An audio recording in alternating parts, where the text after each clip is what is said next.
ओम श्री कृष्णाय परमात्मने नमः। सुहृन्मित्रार्युदासीन मध्यस्थद्वेष्य बन्धुषु साधुष्वपि च पापेषु समबुद्धिर्विशिष्यते.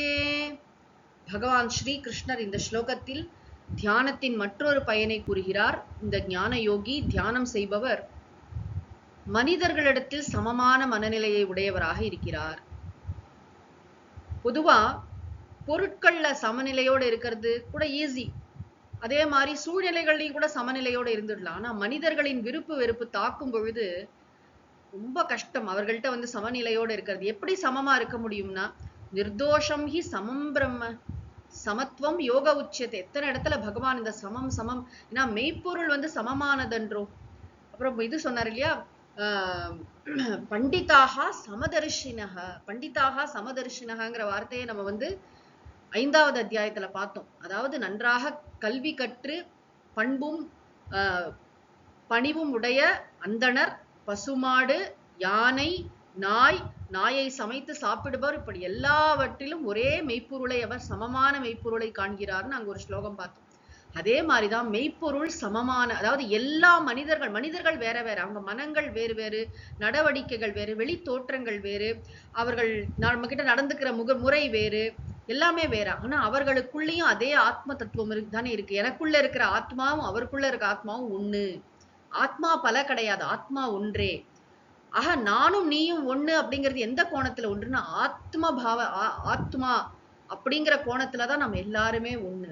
எல்லா உயிர்கள் அனைத்தும் ஒன்று. காக்கை குருவி எங்கள் ஜாதின்னு சொன்னது நீள் கடலும் மலையும் எங்கள் கூட்டம், நோக்கும் திசையெல்லாம் நாமன்றி வேறில்லை. அதாவது நம்ம எல்லாரும் ஒரே குடும்பத்தை சேர்ந்தவங்க அப்படி சொல்ல, ஒண்ணுதான் இருக்கிறது, ஒரே ஒரு மெய்ப்பொருள் தான். நீயும் மெய்ப்பொருள், நானும் மெய்ப்பொருள். இந்த வெளியில நம்முடைய உடம்பு, மனசு, நம்ம டிரான்சாக்சன்ஸ், இந்த உலக வாழ்க்கை, இவையெல்லாம் கற்பிதங்கள். இந்த ஞானத்துல நிலைத்திருக்கிறதுனால தான் ஞானியால ஒன்று போல எல்லோரையும் நேசிக்க முடிகிறது. அதாவது தன்னை போல் பிறரை நேசின்னு சொல்லுவாங்க. ஏன் நேசிக்கணும் அப்படின்னா, நானும் நீயும் வேற வேற இல்லை. எப்படி என்ன நான் அன்கண்டிஷனலா நேசிக்கிறேனோ அது மாதிரி உன்னையும் நான் நேசிப்பேன். ஏன் அப்படின்னா, நீ வேற நான் வேற கிடையாது. உண்மையான உண்மை இது, அறுதி உண்மை, சாஸ்திரம் கூறுகின்ற உண்மை. அதனாலதான் இந்த ஞானிக்கு உலகத்துல மனிதர்களோடு டிரான்சாக்சன்ஸ் பண்ணும்போது, மனிதர்களோடு இயங்கும் பொழுது, பலதரப்பட்ட மனங்களை அவர் சந்திக்கும் பொழுது, அங்கேயும் இவர் சமத்தன்மையே பார்க்கிறார்.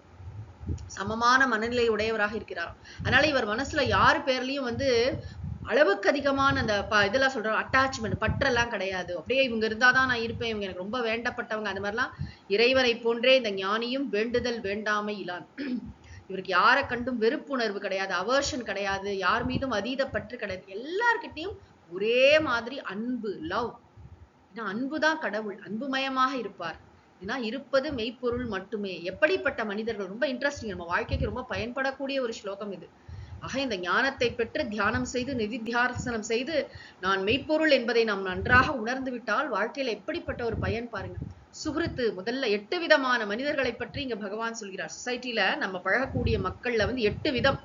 முதல்ல சுகிருத் அப்படின்னு சொன்னா, எந்த பிரதிபலனும் எதிர்பார்க்காம நம்ம கிட்ட நட்பா பழகுறாங்க. எந்த இதுவுமே இருக்காது, எதிர்பார்ப்புமே இருக்காது, நமக்காக எல்லாம் செய்வாங்க. அவங்கதான் சுகிருத். ஃப்ரெண்ட்ஷிப்லயே 2 இது சொல்றேன். இன்னொன்னு மித்ரன். மித்ரன்னா அவங்க நமக்கு உதவுவாங்க, ஆனா திரும்பி நம்மளும் உதவணும். அது ரொம்ப மியூச்சுவலா இருக்கும் அந்த டிரான்சாக்சன். இப்படி 2 விதமான நட்புலயே நம்ம 2 விதமா பாக்குறோம் இல்லையா. சில பேர் நம்ம உதவி செஞ்சாலும் செய்யாட்டாலும், நம்ம போன் பண்ணாலும் பண்ணாட்டாலும் ஒரே மாதிரி அன்போட நம்ம கிட்ட இருக்கிற ஃப்ரெண்ட்ஸ், அவங்க சுகிருத். நம்ம உதவி செஞ்சா மட்டும் உதவி செய்யறவங்க, அல்லது பதில் உதவி எதிர்பார்க்கிறவங்க மித்ரன். அப்புறம் அரின்னு சொன்னா, நம்ம அழிஞ்சு போகணும், நம்ம உயிரோட இருக்கக்கூடாது அப்படின்னு நினைக்கிற அளவுக்கு நம்ம மீது பகைமை பாராட்டுபவர்கள். நாம காட்டல, ஆனா அவங்களுக்கு நம்மளை கண்டாலே பிடிக்கல அப்படி.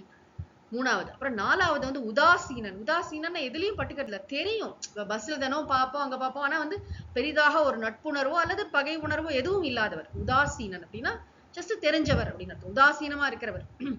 அப்புறம் மத்தியஸ்தகன நடுநிலையாளர். நமக்கு ரொம்ப வேண்டப்பட்டவர் தான், ஆனா நமக்கு ஒரு ஆப்போசிட் பார்ட்டி இருக்குல்ல, அதுக்கும் அவர் வேண்டப்பட்டவர், நடுநிலையில இருக்கிற, மத்தியஸ்தம் பண்றவர். அப்படின்னா என்ன, 2 பார்ட்டிக்கு நடுவுல ஏதாவது ஒரு சண்டை சச்சரவு வரும்போது நடுவுல நின்று பேசக்கூடியவர். இந்த உதாசீனன் எதுலையும் பட்டுக்க மாட்டார். மத்தியஸ்தன் 2 பேருக்கும் ஓரம் சாராம கருத்து சொல்லக்கூடியவர். அதுக்கப்புறம் யாருன்னா துவேஷ்யகனா, வெறுப்பை காட்டுபவர். இவன் வந்து எதிரி கிடையாது. ஆனா நம்மள பிடிக்காது. ஏதாவது குறை சொல்லிட்டே இருப்பான். நம்ம மீது வந்து ஒரு பொறாமையும் வெறுப்புணர்வும் மிக்கவன்.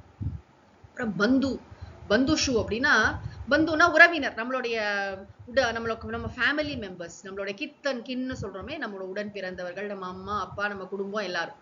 அப்புறம் சாதுன்னு சொன்னா அறநெறிப்படி வாழக்கூடியவர்கள். சாதுக்கள்னா பொதுவா துறவிகளை சொல்றோம். ஆனா அறநெறிப்படி வாழக்கூடியவர்கள், தர்ம நெறிப்படி வாழக்கூடியவர்களுக்கு சாதுன்னு பேரு. அப்புறம் பாப்பின்னு சொன்னா அறநெறிக்கு புறம்பான காரியங்களை செய்யக்கூடியவர்கள். இந்த 8 விதமான மக்களிடம் சமபுத்திகி விசிஷ்யத்தே. சமபுத்திகினா சமமான மனநிலையை உடையவராக அது ரொம்ப சிறப்பித்து கூறப்படுகிறது. ஆதிசங்கரர் சொல்கிறார், சமபுத்திகி விமுச்சியத்தே. இந்த சமமான மனநிலையை உடையவர் சம்சார பந்தத்திலிருந்து விடுபடுகிறார் அப்படின்னு ஒரு பாடம் இருக்கிறது. 8 விதமான மனிதர்களிடத்துல இந்த ஞானி சமமான மனநிலையை உடையவராக இருக்கு. எவ்வளவு பெரிய விஷயம். சமமான மெய்ப்பொருளை பார்க்கிறார் எல்லார்கிட்டையும். சுகிருத்து, திரும்பி சொல்றேன், சுகிருத்துன்னு சொன்னா நம்மிடம் எந்த எதிர்பார்ப்பும் இல்லாமல் நமக்கு உதவி செய்கின்ற நண்பர். மித்திரன்னு சொன்னா எதிர்பார்ப்பை முன்னிட்டு நம்மிடம் பழகக்கூடிய நண்பர். அரின்னு சொன்னா நம்முடைய பகைவர். உதாசீனன்னு சொன்னா எதிலும் பட்டுக்கொள்ளாதவர். மத்தியஸ்தர்னா நடுநிலையாளர். துவேஷகான்னு சொன்னா வெறுப்புணர்வு மிக்கவர். பந்துன்னு சொன்னா நம்முடன் உறவினர்.